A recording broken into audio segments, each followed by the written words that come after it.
묻기도 드립니다. 예수께서 대답하여 가라사대 인자의 영광을 얻을 때가 왔도다.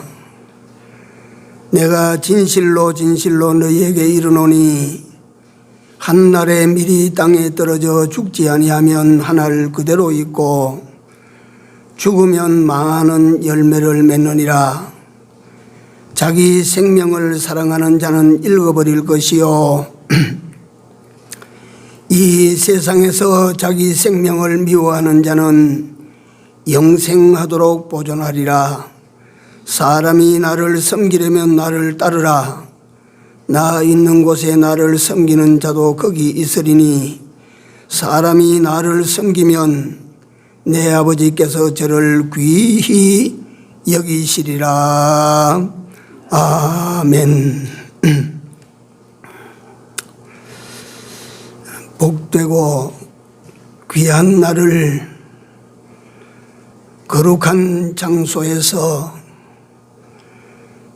지킬 수 있게 하여 주신 우리 하나님 은혜 감사합니다. 오늘 이 자리에 모인 이 무리들에게 오늘을 살아갈 수 있는 하나님의 은혜와 말씀으로 나타나시고 역사하시고 험난한 세상을 살아가는 길에 오늘 이곳에서 만난 그 주님을 모시고 같이 할 수 있는 저희들이 다 되도록 축복하여 주시옵소서. 예배의 시종을 우리 주님 손에 얻다가옵고 예수님 이름으로 기도 올리옵나이다. 아멘. 3장 찬송 올립니다.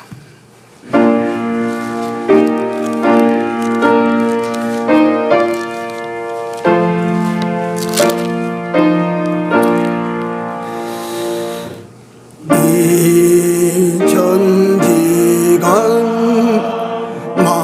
만물 돌아 복 주시는 주 여호와 전능성부 성자 성령 찬송하고 찬송하세. 아멘.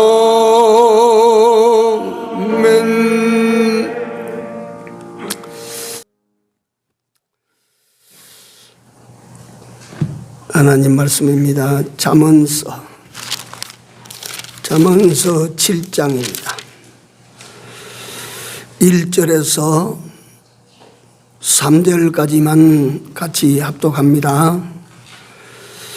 내 아들아 내 말을 지키며 내 명령을 네게 간직하라.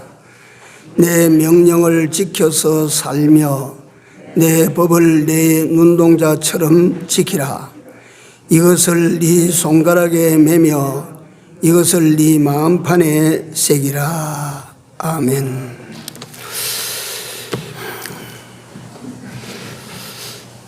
오늘 또 다른 내용이 아니라 사도신경 강해입니다.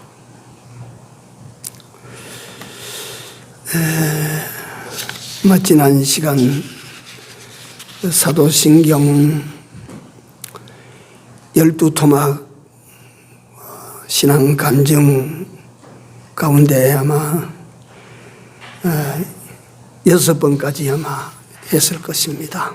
부활. 그런데 오늘 이제 7, 8, 9 나머지 부분을 오늘 어떻게든 다 마치려고 하는데 어찌됐든 간에 그 전에 제가 꼭 드리고 싶어서 먼저 한번 말씀을 드릴 게 있습니다.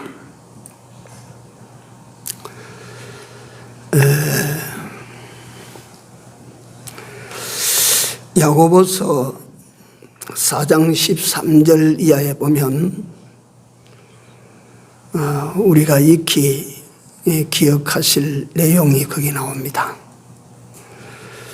들으라, 너희 중에 말하기를 오늘이나 내일이나 우리가 아무 도시에 가서 거기서 1년을 유하며 장사하여 일을 보리라 하는 자들아, 내일 일을 너희가 알지 못하는도다. 너희 생명이 무엇이뇨? 너희는 잠깐 보이다가 없어지는 무엇이라고? 안개니라. 참 빨리 갑니다. 2021년도가 되니까 모두가 다 싫어도 좋아도 한 살씩 다 먹었습니다. 나이 먹는 것이 좋습니까? 싫습니까? 좋고 말고 뭐가 어디 있나, 먹고 싶으면 먹나 하겠지만은, 저는 이 나이가 돼도 정말 내가 솔직한 심정으로 한 살 더 먹으니까 난 더 좋습니다.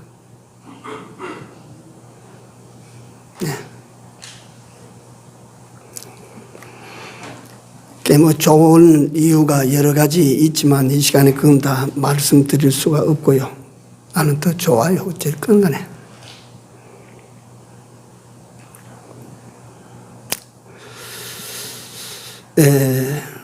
그 사람이 이 나이가 되도록 뭐 다 여러분들 다 살아온 노정들을 다 돌아보며 기적 같은 아마 비밀들을 다 가지고 계시겠지만, 제 같은 경우에는 이 단에서 몇 번씩 간증을 드렸습니다마는 저는 진짜로 죽을 고비를 3번을 건너뛴 사람입니다. 늘 괜찮았는데 요새는 이제 길을 급하게 걷든지 그렇게 오르고 싶어하는 산에 가파른 길을 오르면 다른 것은 괜찮은데 숨이 가빠워요. 호흡이 가빠져요. 내가 아마 기관지에 그런 문제들을, 고장들을 일으켰으니까 그게 아마 내가 늙으면서 더 빨리 약해지는 거 아닌가 싶기도 하고. 며칠 전에 제가 시내 나가서 서점에 들려서 여러분들도 잘 아시는 김형석 교수의 책을 한 권 사왔습니다. 102세의 신비한 인물입니다. 지금도 안경을 이래 걸지 않고 책을 읽으시고, 이 타이핑해서 문장을 만드는 게 이 볼펜으로 전부 원고를 볼펜으로 써서 정리하는 이런 분입니다. 그 속에 있는 내용을 제가 한번 각색하는 것이 아니고 그대로 한번 읽어 드릴 테니까 한번 가만히 들어보십시오.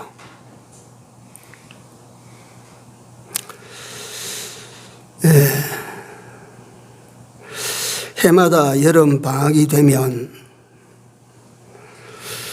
5,000명의 학생 중 불행하게 세상을 떠난 이들이 2-3명씩은 꼭 생긴다. 서울대학교 교수인데 지금은 정교수직에서 물러나 계시지만은 서울대학교 강단에 교수직을 내어놓은 분들 가운데 제일 많이 쓰시는 분이 김형석 교수랍니다. 철학 교수입니다. 개학식 때 학생처장인 K 교수가 금년에는 4명의 희생자가 있었다고 보고했다. 특히 익사자는 거의 예외 없이 나타난다. 개학식이 끝나고 K 교수와 함께 교무실로 들어오면서 참 안 됐습니다. 우리 젊은이들이 좀 더 힘차게 생을 누리고 세상에 할 일들을 맡아줘야 하는데 라고 김영석 교수가 말을 했습니다. 하니까 그때 K 교수의 대답은 의외로 담담했다. 내용인지 그러나 어떻게 하겠습니까?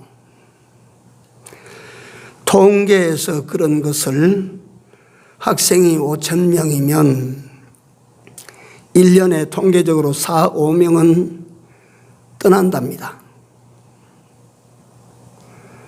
학생은 학생이라고 하면 한창 젊은 나이 아닙니까? 그것도 한 5,000명 숫자에는 3, 4명은 틀림없이 통계적으로 떠난다요.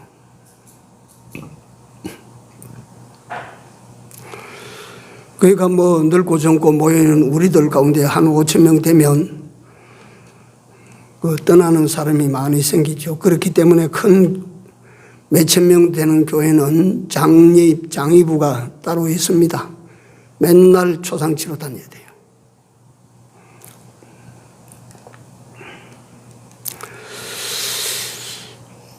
(1년에 4, 5명은) 안 죽을 수가 없지 않습니까? 문제는 누구에게 걸리는가, 그것이 문제이겠지요. K 교수의 대답입니다. 그러니까 이 대답을 들은 김영석 교수는 야, 이분은 달관했구나.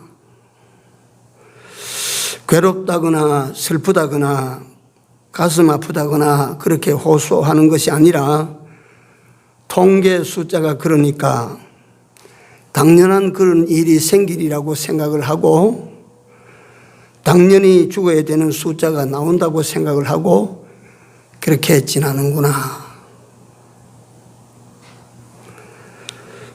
그로부터 4년이 흘렀다.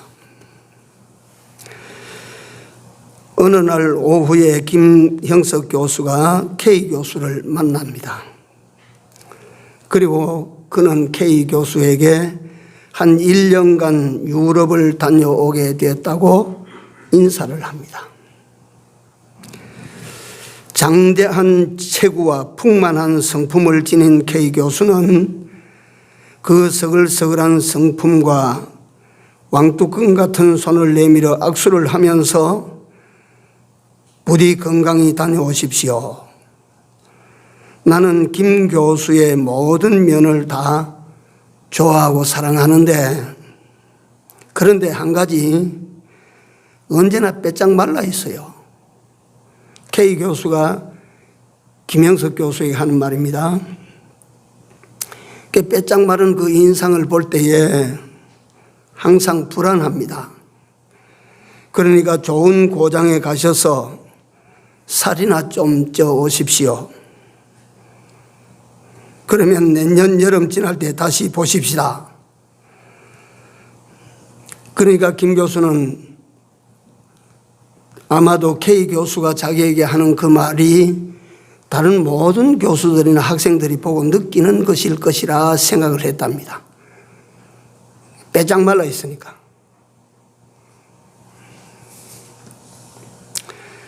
유럽에 간 지 한 6달쯤 됐는데 놀라운 일이 벌어졌습니다. 유럽에 온 지 반년쯤 되어 갔을 즈음에 고국에서 K 교수가 세상을 떠났다는 보고를 받았다. 믿어지지가 않았다. 림프암이라 해서 수술을 했는데 역시 최신 의학으로도 가는 생명은 어찌할 수가 없었던 모양이다. 그는 장대한 상아이였다. 마치 고압선을 이어주는 철조같이 쓰러지지 않을 것만 같았던 사람이었다. 귀국한 뒤에 K 교수의 임종 전말을 자세히 들었는데 의사가 가족과 의논해서 희망이 없습니다. 이 비싼 비용만 속절없이 나가니까 퇴원해서 집에서 간병하십시오 라고 결정이 의사회에서 됐습니다.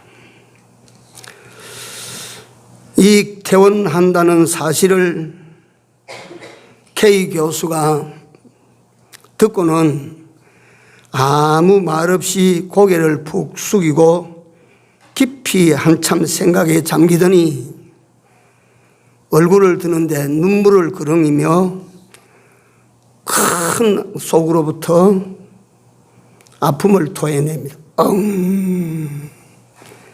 내가 죽을 모양이지.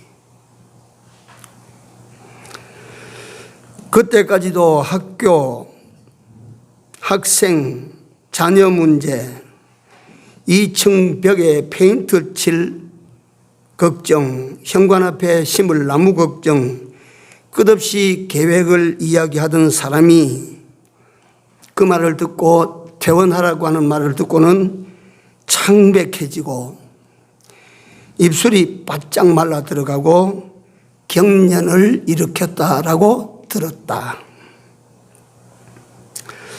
얼마 후에 의사가 들렸을 때 K 교수는 그 의사의 가운을 잡고 여보, S 박사, 나 좀 더 살아야 돼.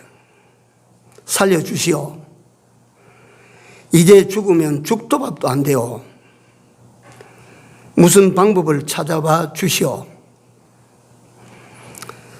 이 뼈저린 호소에 퇴원을 멈추고 미루는데 불과 엿새 후에 그때가 오고야 말았다. K 교수는 그 괄괄한 성격의 인물이 마지막을 받아들이고 체념 상태로 조용히 눈을 감았다고 한다. 우리는 죽음이 제3자에게 왔을 때는 통계 숫자로 대할 수가 있다. 그렇게 되었으니 어쩔 수 없지. 그 죽음이 이웃이나 친지들에게 찾아들면 허무하네, 아깝네 라고 지나갈 수 있다.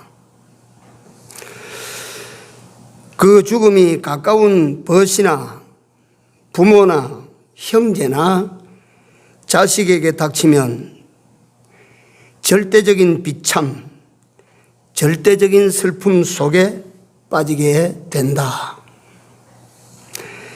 그러다가 마침내 그 죽음이 바로 자기를 찾을 때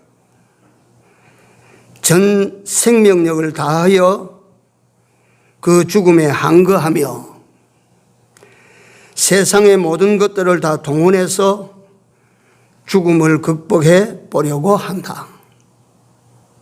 자기에게 닥치면.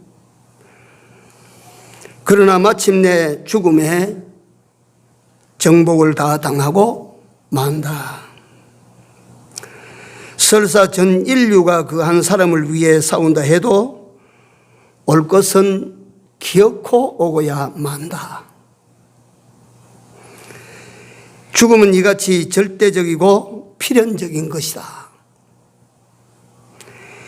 이 죽음은 극복될 수 없는 것일까?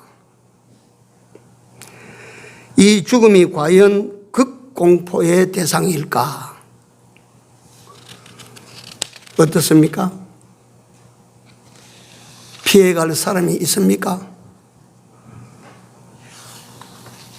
또는 이겨낼 사람이 있습니까?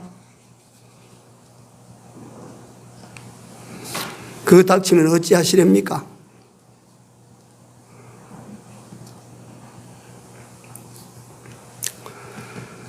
우리는 흙으로부터 우리 몸을 얻었고 생명은 하나님으로부터 얻었다. 우리 몸은 하나님이 주신 생명을 담고 이 땅에서 70년, 80년을 간다. 내 생명은 하나님의 것이기 때문에 하나님께서 불러가신다. 우리는 그 생명에 관해서 집착을 가지고 문제를 가진 자가 아니요, 땅에서 만들어진 육체에 우리는 집착하다가 실망한다.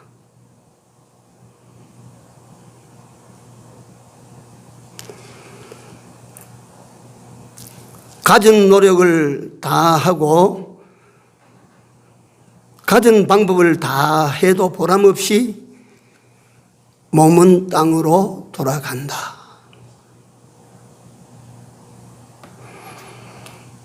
그러므로 생명을 가지고 있을 때 참으로 해야 될 일이 무엇인가?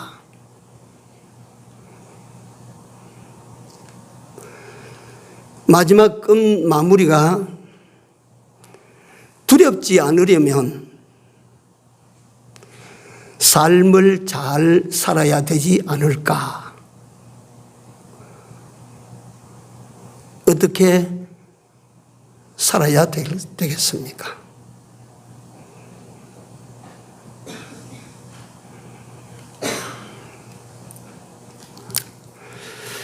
젊은 알렉산더 대왕이 천하를 정복했으나 키루스의 묘비를 보고 이 천하의 장부가 울었다. 그 묘비에는 여기에 페르시아의 건설자 키루스가 잠들다.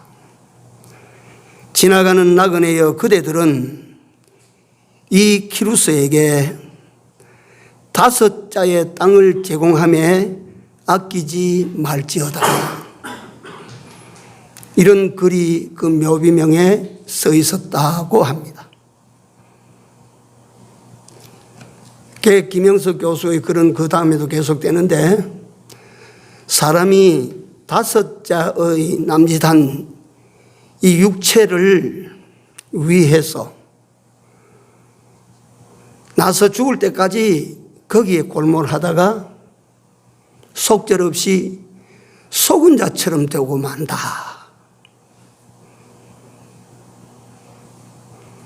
생명과 관계없는 허망한 욕심이다. 육체 자체는 생명이 아니거든요.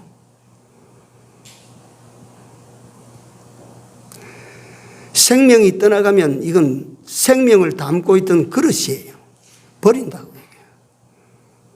이게 버릴 것, 여기에 사람들이 온통 마음을 뺏기고 집착을 하고 이걸 위해서 골몰한다. 그럼 잘 살려면 어떻게 사는 것이 잘 사는 것일까? 잘 산다고 하는 것은 세상에서는 돈 많이 벌어서 잘 산다. 세상에서 출세하고 성공해서 잘 산다. 세상에서 자기 영역을 잘 구축해서 평안을 누리고 사니까 그건 잘 산다. 자, 그렇다면 그리스도 예수의 사람들에게 잘 사는 것은 어떻게 사는 삶일까? 우리는 분명코 세상 사람들과 구별되어진 거룩한 무리들인데 그들이 잘 사는 삶의 기준을 우리도 똑같이 가지고 살까? 하나님의 구별된 사람된 여러분들과 나는 어떻게 살아야 진짜 잘 사는 삶이 될까? 김영석 교수는 첫째가 잘 산다고 하는 것은 의미가 있는 삶이다. 둘째로 가치가 있는 삶이다. 셋째로 가장 중요한 미래적 준비 인생살이다.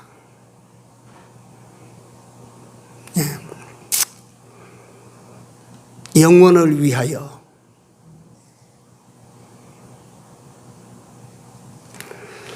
그 영원을 위한 삶이 되지 아니하면 그 사람이 돈을 모으고 출세를 하고 자기를 성공시키고 자기 영역을 갖다가 철옹성으로 구축해서 그 안에서 평화를 누리고 행복되게 살아도 그건 끝에 가서 보면 잘못 산 삶이 된다. 그것뿐이라면 잘못 산 삶이 된다.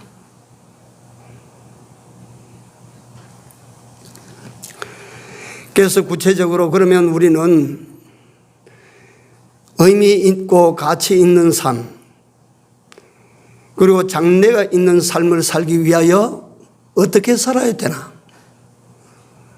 첫째로 믿음을 따라 살아야 됩니다. 믿음으로 사십시오. 둘째로 말씀을 쫓아 사는 삶입니다. 말씀에 순종하십시오. 셋째로 성령의 이끌림을 받는 삶입니다.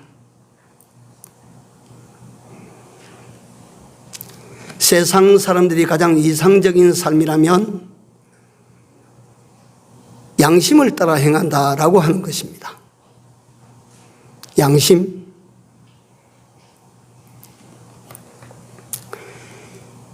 양심을 따라 사는 이상 세상 사람들은 더 잘 살 수가 없습니다. 이 성인들이 말씀하시는 말씀 속에도 보면 도덕적 기준을 가지고 이대로 사십시오. 그러나 그 도덕 이상의 삶은 어떤 삶이냐면 양심에 근거된 삶이라고 그 성인들이 일반 성자들이 하는 말입니다. 그러니까 최상의 삶은 양심을 따라 사는 것입니다. 그런데 그리스도인은 양심도 신뢰할 수가 없습니다. 왜 그러냐면 양심은 그 사람의 지식에 따라 달라지기 때문입니다. 공산주의에게는 공산주의자의 양심입니다.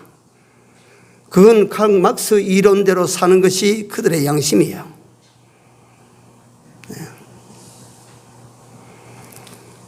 우리 하나님의 사람들은 하나님의 지식대로 사는 것입니다.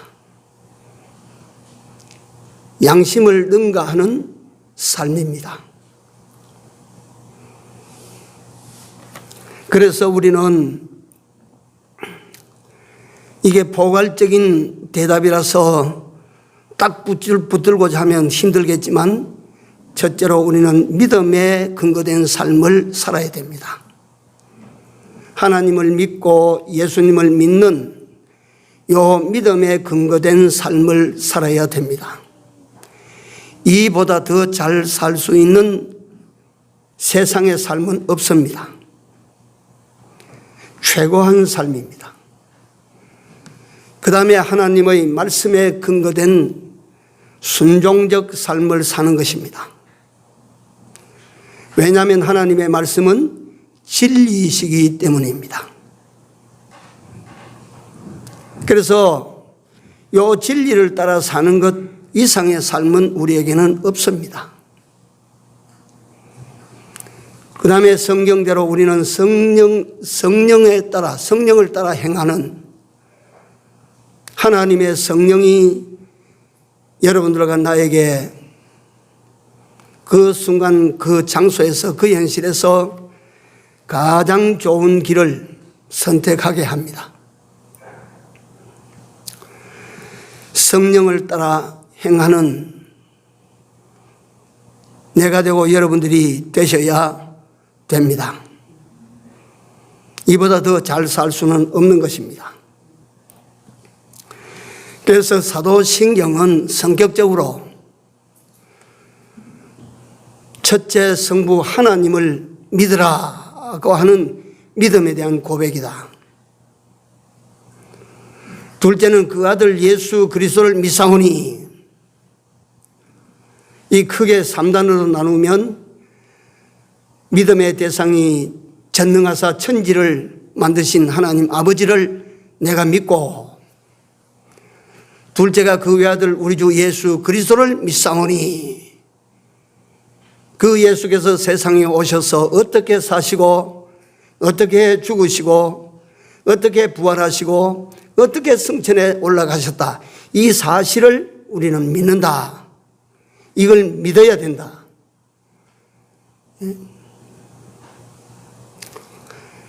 믿어야 되는 줄을 아는 이런 갖다가 우리 예수 믿는 사람들은 다 믿어야 될 줄은 다 아는데, 실제로 여러분들과 내가 현실 딱 부딪히면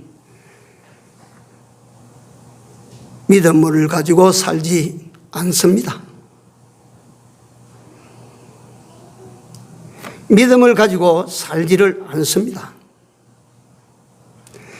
그걸 야고보 사도는 꼬집어서 말씀하시기를 죽은 믿음이라 그랬습니다. 알고도 행치 못하면 그건 무슨 믿음? 죽은 믿음입니다. 천하장사도 죽으면 빈 활살 한 개도 들어올리지 못합니다.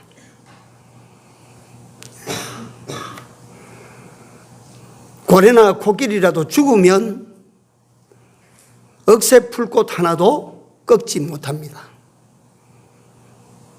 죽은 것은 아무것도 못합니다. 그런데 여러분, 우리 믿음이 죽어있는 믿음이라면 무슨 역사가 거기에 일어나겠습니까?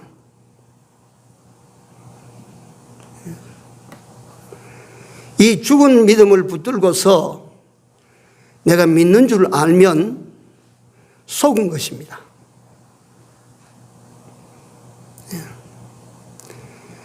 그래서 내 믿음이 살아있는가, 이걸 먼저 시험하십시오.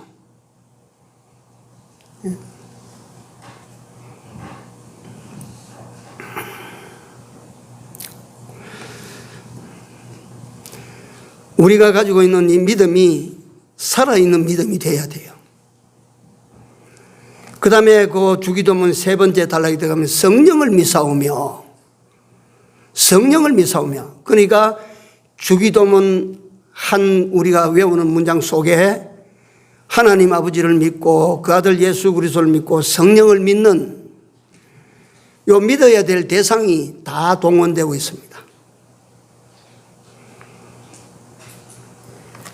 세상에 있는 사람들은 돈을 믿어야 됩니다. 살아있는 권력을 믿어야 됩니다. 기술을 믿어야 됩니다. 지식을 믿어야 됩니다. 내가 가지고 있는 소유 이외에, 내 힘 이외에는 믿을 것이 없습니다. 사람들은 그런 것을 믿습니다. 그런데 여러분 생각해 보십시오. 어떤 사람이 똑똑한 사람입니까? 전능하사 천지를 만드신 그분을 믿는 사람이 똑똑합니까? 이따가 바람이 불면 푸르르 날아갈 돈을 믿는 사람이 똑똑한 사람입니까?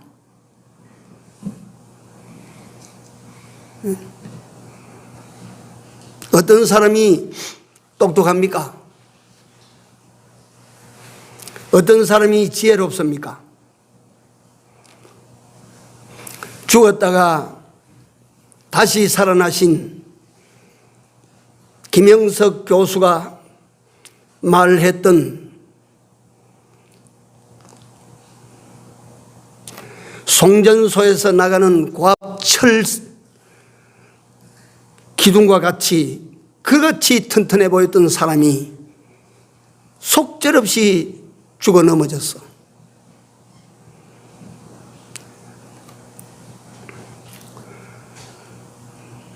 죽음에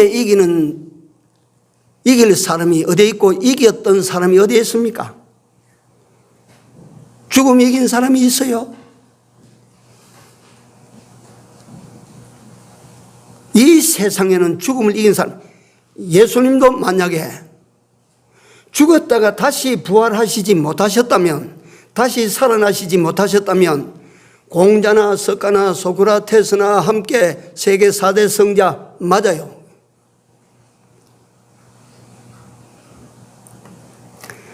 죽음을 이기신 그분을 우리는 믿습니다. 예?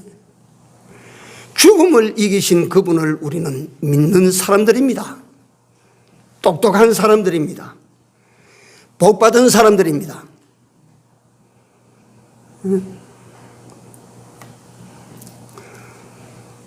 세상에 거짓 영이 얼마나 많은데 이 거짓 영에 인생이 그만 잘못 이끌려서 자기 망하고 나아가서 나라같이 망하는 이런 사람들이 얼마나 많은데 하나님의 성령의 이끌림을 받는 내가 되고 여러분들이 된 것을 감사하십시오. 우리는 이 하나님을 믿고 우리는 이 구주 예수 그리스도를 믿고 우리는 이 성령을 믿습니다. 이 믿음을 왜 버립니까? 이 믿음을 왜 양보합니까?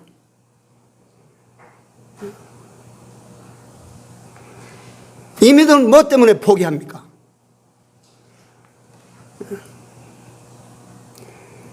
믿는 자가 되라 말씀하신 대로 믿는 자들이 되시기를 바랍니다.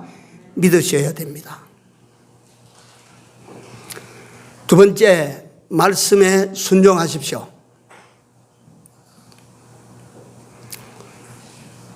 시키시는 대로 사는 겁니다.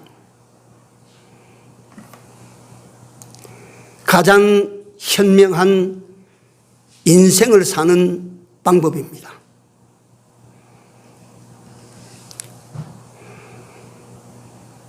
말씀에 의지하여 그물을 내리리이다 하고 그물을 내린 즉 애운 것이 많은지라 2배의 체험에 잠기게 되었더라. 말씀에 의지하여 그물을 내리리이다. 여러분들과 내가 말씀에 의지하여 산 모든 삶은요, 결국 그 말씀에 의지하여 산 모든 삶은 바다에 내린 그물과 같은 것입니다. 기다려 보십시오. 그 믿음으로 살고 말씀에 순종해서 산 그 삶의 그물에 무엇이 걸려 올랐는지 여러분들 그때를 기다리고 보십시오.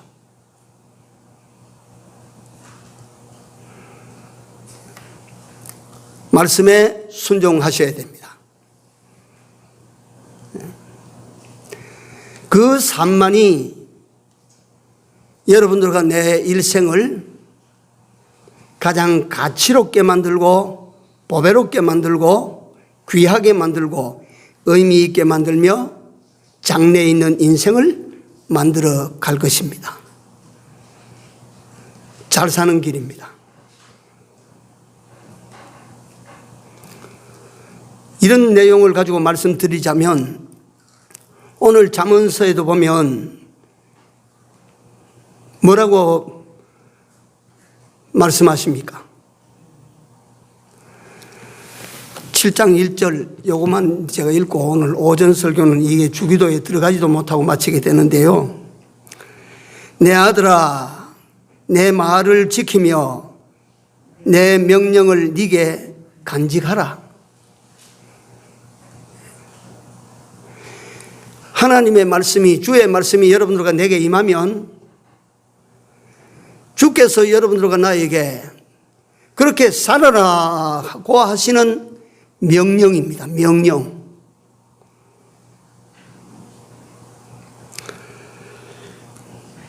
내 명령을 지켜서 살며 내 법을 네 눈동자처럼 지키라. 눈동자처럼 지키라. 이것을 네 손가락에 매며 이것을 네 마음판에 새기라. 이 하나님께서 주시는 이 말씀을 여러분들이 손가락에 여기에 가락지로 만들어서 옛날에는 이 남자와 여자가 사랑해서 반지를, 커플 반지를 만들 때 안에다가 글자를 새깁니다. 뭐 요즘도 그런지 내가 모르겠지만 뭐 자기들 감동대로 글자를 새겨서 똑같이 새겨서 끼겠죠.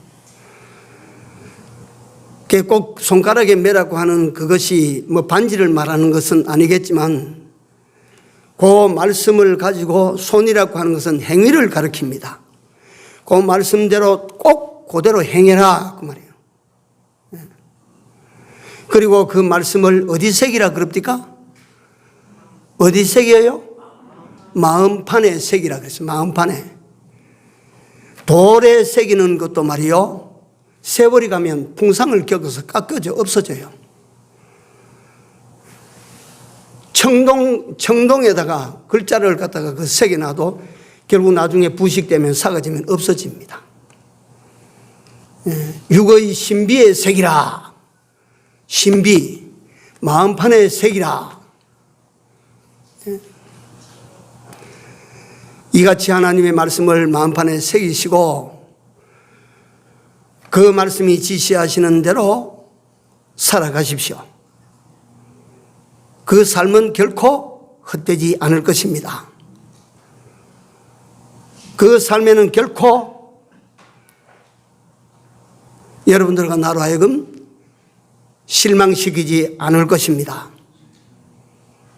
믿음으로 사십시오. 성령을 따라 행하십시오. 양심보다 말씀을 앞세우십시오. 그렇게 살면 여러분들과 여러분들의 삶에 하나님이 같이 해주시고 복이 있을 것입니다. 기도합시다.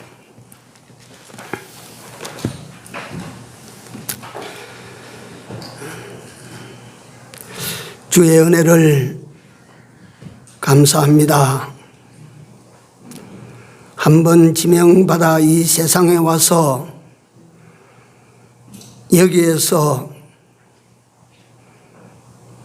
잠시 머물다가 어느 날 어느 때인지 모르지만 주께서 오라 하시면 돌아가는 인생임을 알고 살게 하여 주옵소서. 우리에게 삶이 있는 동안 어떻게 살아야 될지에 대하여 진심으로 생각하며 살게 하여 주시옵소서. 모든 삶을 마치는 그날에 기쁨이 남을지언정 실망과 두려움이 남지 아니하는 삶을 살게 하여 주시옵소서. 믿음으로 살게 하시고 말씀에 순종된 삶을 살게 하시고 성령이 이끄시는 대로 쫓아가는 이런 우리 모두가 되도록 남은 날을 복되게 하여 주시옵소서. 예수님 이름으로 기도 올리옵나이다. 아멘.